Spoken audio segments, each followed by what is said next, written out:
केचिद केवलया भक्त्या वासुदेव परायण अघम धुन्वंतिकार सेन निहार निभास्करा। एक अजामिल नाम का ब्राह्मण था। केचित केवलया भक्त्या वासुदेव परायण, बड़ा अपने धर्म में चलता था। पर कभी इंसान को अपनी बुद्धि पर भरोसा नहीं करना चाहिए, कब हमारी बुद्धि खराब हो जाए। संग का दोष लगता है,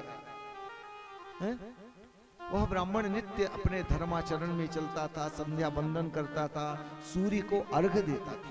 सूर्य को अर्घ हर किसी को देना चाहिए जी। सूर्य हमारे साक्षात देवता हैं। आप और देवताओं को नहीं देखते हो, लेकिन भगवान सूर्य जो है नित्य हमको दर्शन देते हैं। अजामिलोपाख्यान के माध्यम से यह कथा बड़ी पावन है। दुराचारी एक दिन वन में जा रहा था और एक गणिका को देखकर उस पे उसकी आसक्ति आ गई। पहले बढ़िया परिवार के जनों के साथ रहता था, सुखी था, लेकिन उसकी बुद्धि विकृत हुई। एक गणिका पे आसक्ति आ जाने के कारण वह गणिका को घर में ले आया। अब जो भी पूजा पाठ करता था, माला चलाता था, धीरे धीरे समाप्त होने लगा। क्यों? क्योंकि उसके भी जीवन में संग का रंग चढ़ गया। एक दिन चोरी करता, डकैती डालता, धन लूटता, यही उसका काम हो गया, क्योंकि परिवार जनों को सुखी रखना है। धीरे धीरे समय बढ़ता गया। एक दिन चतुर्मासा करने के लिए कुछ संत मंडली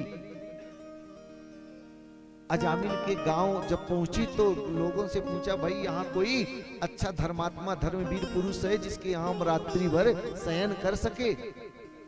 लोगों ने संतों का मजाक उड़ाने के लिए बोले, आज मैं बताता हूं कौन है। सो अजामिल का ही घर बता दिए कि वो महाराज सबसे दानवीर है, जबकि था सबसे नंबर 1 डकैत। लोगों को लूटता था, मारता था, चोरी करता था। लेकिन उस दिन उसकी पत्नी घर में थी। अजामिल तो था नहीं, चोरी करने चला गया।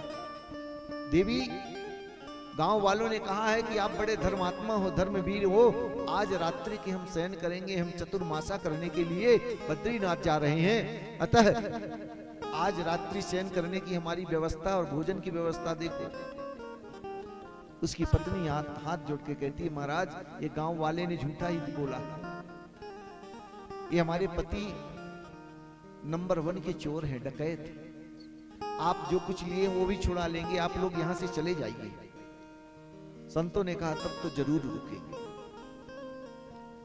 ठीक है महाराज, आपकी जैसी इच्छा। प्रयास मैं करूंगी कि ऐसा कोई कार्य हमारे पतिदेव ना करें। रात्रि में अजामिल आता है और आकर के अपनी पत्नी से पूछता है, देवी ये कौन है सब? बोले संत मंडली है। बोले भगाओ इनको, नहीं तो अभी मैं इनको दंड दूंगा। देवी ने पैर पकड़ लिया, क्या कर रहे हैं? रात्रि में शयन कर रहे हैं, प्रातः काल चले जाएंगे, और क्या बिगाड़ रहे हैं? पत्नी की बात मान करके रात्रि भर रहने दिया। प्रातः काल जब विप मंडली जाने लगी, उसकी पत्नी और अजामिल दोनों द्वार पे खड़े थे। संतों ने कहा, तुम हमारी सेवा किए हो, इसके बदले में तो हम जरूर कुछ देंगे। अजामिल बोला, बड़ी भाग्य लगाओ कि हमने तुम्हारा दंड कमंडल नहीं छीन लिया, अब चले जाओ, देने लेने की बात मत करो। पत्नी हाथ जोड़े खड़ी थी। बोलिए आप क्या कहना चाहते हैं? बोले देवी, इस बार जो तुम्हारे पुत्र होगा ना, उसका नाम नारायण रखना। अजामिल एक बार भी अपने मुख से भगवान का नाम नहीं लेता था। ठीक है, जरूर। अब उसने कालांतर में उसके पुत्र हुआ जिसका नाम नारायण रखा। कभी राम का नाम, नारायण का नाम नहीं लेता था। इसीलिए अपने घर के नौकर का नाम भगवान के नाम से रखना चाहिए। क्यों? क्योंकि उसके बगैर तुम्हारा काम चलने वाला ही नहीं। इसी बहाने कम से कम उसका नाम भगवान का तो निकलेगा। पुत्र का भले लिख लो, चिंटू रख लो, मिंटू रख लो, पप्पू रख लो, लल्लू रख लो, लेकिन मोहित रख लो। लेकिन नौकरों का नाम ऐसा रखो कि ताकि वो नाम भगवान का निकले। अपने हिसाब से रख लो, क्या फर्क पड़ता। संतों ने सुंदर एक नाम बताया कि अपने पुत्र का नाम नारायण रखना। एक दिन वह, अब अजामिल धीरे धीरे अवस्था बीतने गई। एक दिन यमराज के दूत उसको लेने को आए, बड़े भयंकर विकराल काले काले। देखकर घबरा गया और अपने पुत्र नारायण को बुलाने लगा, नारायण बचाओ। दूरे क्रीडन मासक्तम पुत्रम नारायणं वयं प्लावितेन स्वरेणोच्चै आजुहावा कुलेन्द्रिया। नारायण बचाओ बचाओ बचाओ। सो नारायण तो नहीं आया, नारायण के दूत आ गए। अब उधर यमराज के दूत आए, उधर नारायण के दूत आए।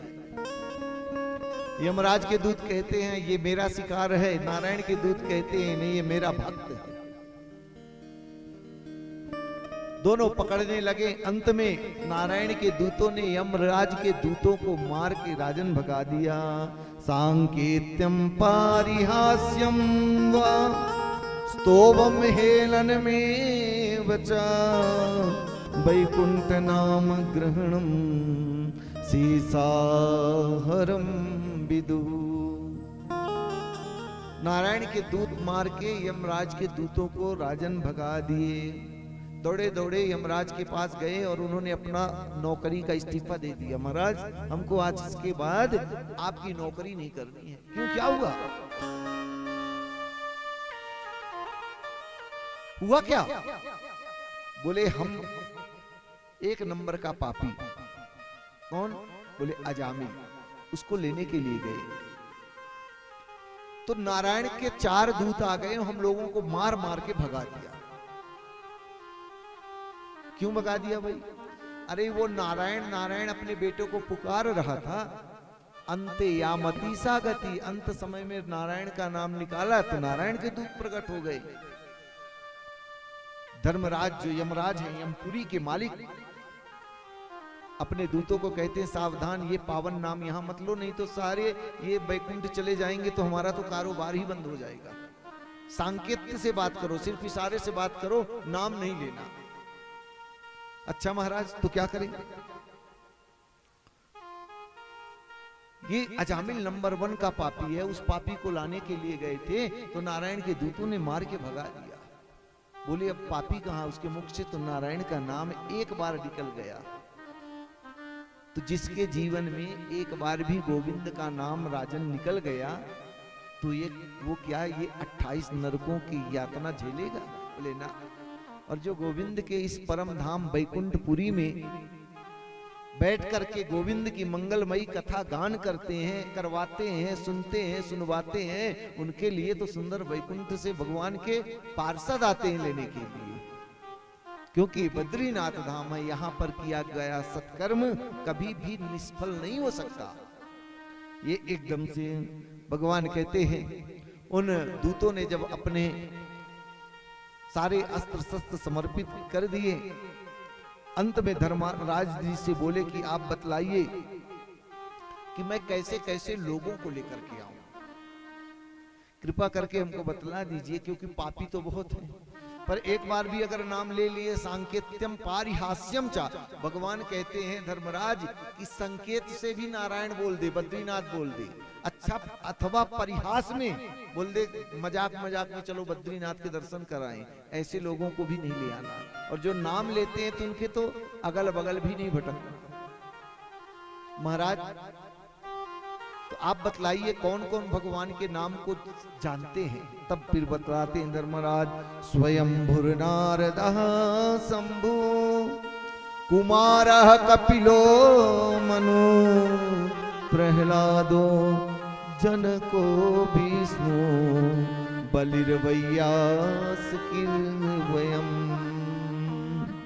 द्वादशैते जिता बीजानीमो धर्मं भागवतं भटा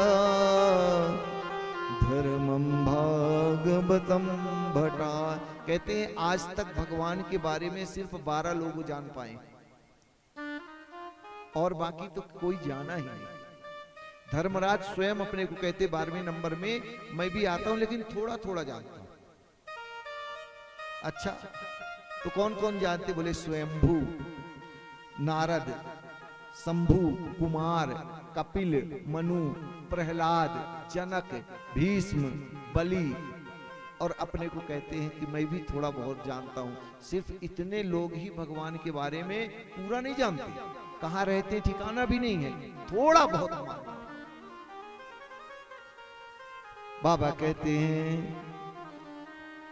कि हे राजन, कहां हूं कहां लगी नाम बड़ाई, कहूँ कहाँ लग नाम बड़ाई, कहां हूं कहां लगी नाम बड़ाई, कहूँ कहाँ लग नाम बड़ाई, राम न सकई नाम गुण गाई, राम न सकई